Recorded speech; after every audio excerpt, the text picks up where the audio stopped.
Sessão de esclarecimentos sobre a Covid-19.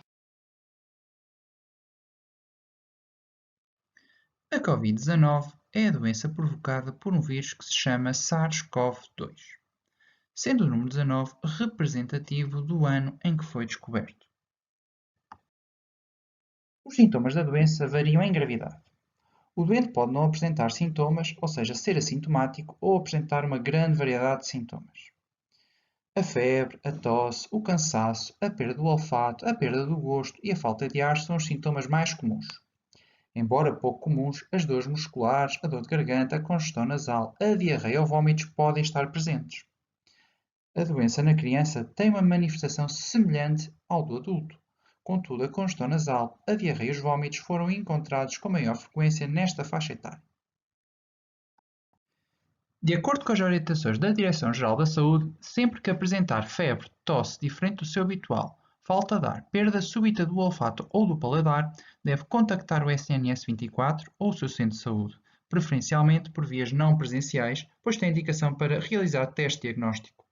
Sintomas como falta de ar, confusão mental, dor no peito persistente ou uma febre que não baixa indicam doença grave.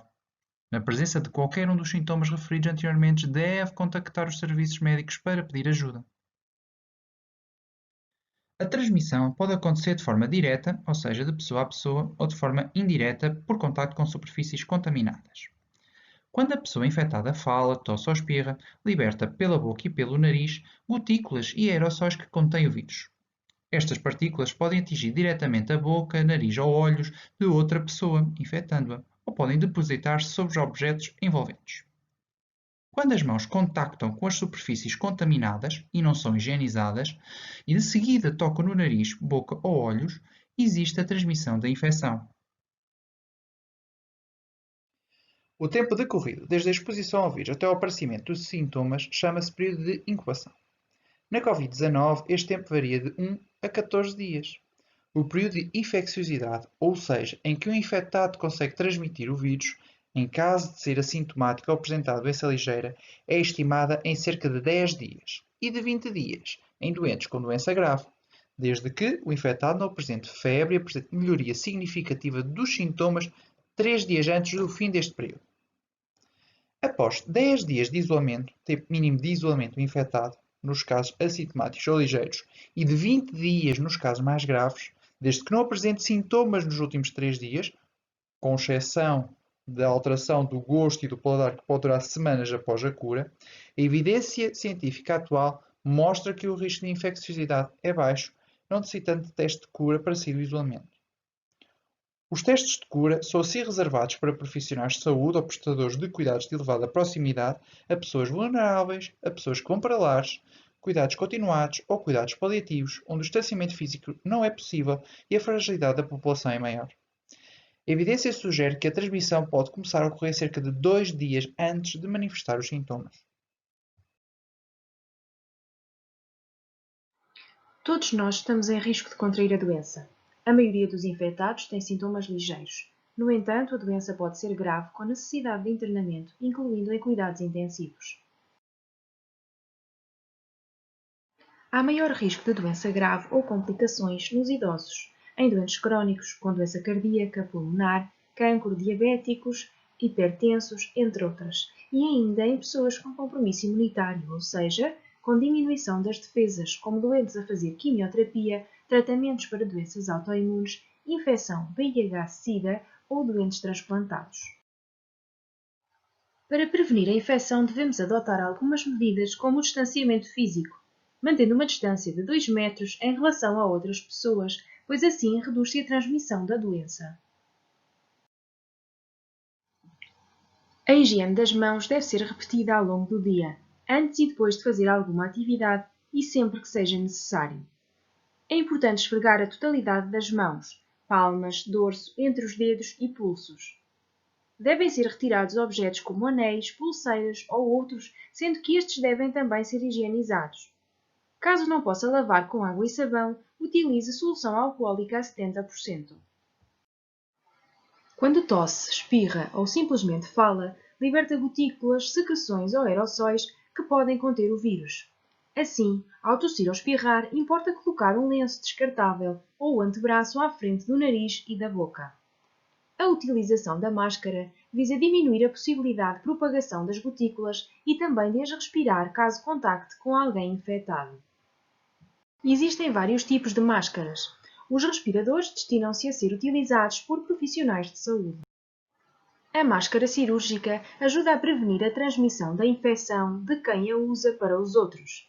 Deve ser usada por profissionais de saúde, pessoas com sintomas respiratórios, em instituições de saúde, por grupos de risco e quando não se consiga garantir o distanciamento físico.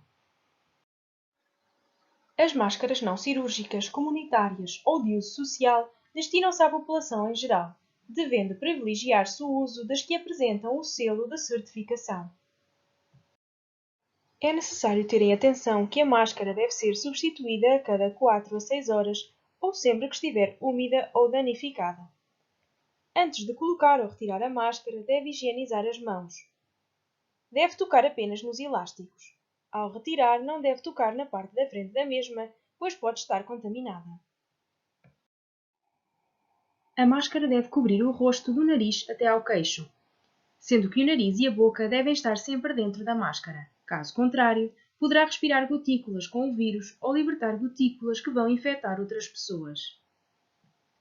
A lavagem das mãos, a etiqueta respiratória, a utilização de máscara e o distanciamento físico são medidas complementares. Se teve contacto com um doente com Covid-19, quer tenha ou não sintomas, deve ligar à linha de saúde 24, permanecer em casa separado de outras pessoas, não partilhar objetos, vigiar a sua temperatura, ter cuidados com a higiene das mãos e usar máscara se tiver de contactar com outras pessoas. Caso tenha sintomas graves, deve contactar o 112. Em caso de dúvidas, poderá também contactar o seu centro de saúde. Ora, agora, um pouco em jeito de resumo, sabemos já o que é que não deve fazer a pessoa que está em isolamento. Portanto, não deve fazer deslocações para espaços públicos, não deve receber visitas em casa ou ter contactos desnecessários, sobretudo com pessoas mais velhas ou com doenças crónicas. Também não deve utilizar espaços comuns com outras pessoas presentes, incluindo nos períodos das refeições. E não deve partilhar os artigos de higiene pessoal ou outros objetos. Todos estes cuidados são fundamentais para evitar o contágio de outras pessoas e assim a propagação da doença. Agora, uma questão que nos surge frequentemente nas consultas, que é: qual é o tratamento para esta doença? Ora, o tratamento é sobretudo dirigido aos sinais e sintomas que a pessoa apresenta. Por exemplo, controlar a febre, se tem dor de cabeça, medicação para a dor de cabeça, se tem o nariz entupido, medicação para a congestão nasal e por aí em diante. Portanto, é um tratamento que consiste sobretudo em aliviar o máximo possível os sintomas do doente e dar-lhes conforto. Isto porque, até à data, considerando o conhecimento científico atual e as recomendações da Organização Mundial de Saúde, não existe ainda nenhuma estratégia terapêutica dirigida contra o coronavírus, mas encontram-se em investigação algumas estratégias apontadas como potenciais terapêuticas. No entanto, infelizmente, para já, isso não acontece. E quanto à vacina, este é outro tema muito falado, sobretudo na comunicação social. À data da elaboração desta apresentação, ainda não existe vacina comercializada que previna a infecção por SARS-CoV-2. É um vírus que foi recentemente identificado, ainda estão em curso algumas investigações em vários países, mas ainda não temos vacina comercializada, é preciso mais estudos para a eficácia da vacina e da sua segurança. Por fim, queríamos deixar aqui uma nota em relação às repercussões da pandemia, do isolamento, sobre a saúde mental das pessoas e em algumas estratégias para combater a solidão e a tristeza. Porque é normal sentir-se mais sozinho, ter menos convívio, muitas rotinas que gostava, que tinha antes, foram alteradas, as medidas de isolamento social, com a limitação dos contactos presenciais, devido ao risco de contágio pelo Covid, podem potenciar estes sentimentos de solidão. Para isso, deve manter-se focado, com um pensamento positivo, manter-se ocupado em casa, organizar tarefas, fazer coisas das quais gosta, aquele livro que está por ler há imenso tempo lá em casa, jogos que estimulem a memória, o raciocínio, o cálculo. Pode aproveitar para estudar um tema, para organizar uma divisão lá de casa, para passar tempo com os animais de estimação e fazer projetos para o futuro, sempre focado num pensamento positivo. E muito importante, manter-se em contacto. Hoje em dia, felizmente, todos temos um telefone em casa, podemos telefonar àquele amigo com quem já não falamos há imenso tempo, a um familiar que está mais sozinho. Muitas pessoas também conseguem usar videochamada, ver as pessoas e, portanto, é muito importante manter-se em contacto para que possa ser um apoio para outras pessoas e, ao mesmo tempo, sentir-se apoiado. Esperamos que esta apresentação vos tenha sido útil. Relembramos que a informação sobre a Covid-19 está constantemente a ser atualizada e, portanto, em caso de dúvida, devem sempre consultar a vossa equipa de saúde ou outras fontes fidedignas, como, por exemplo, o site da Direção-Geral de Saúde. Estamos ao dispor para qualquer esclarecimento adicional. Obrigada!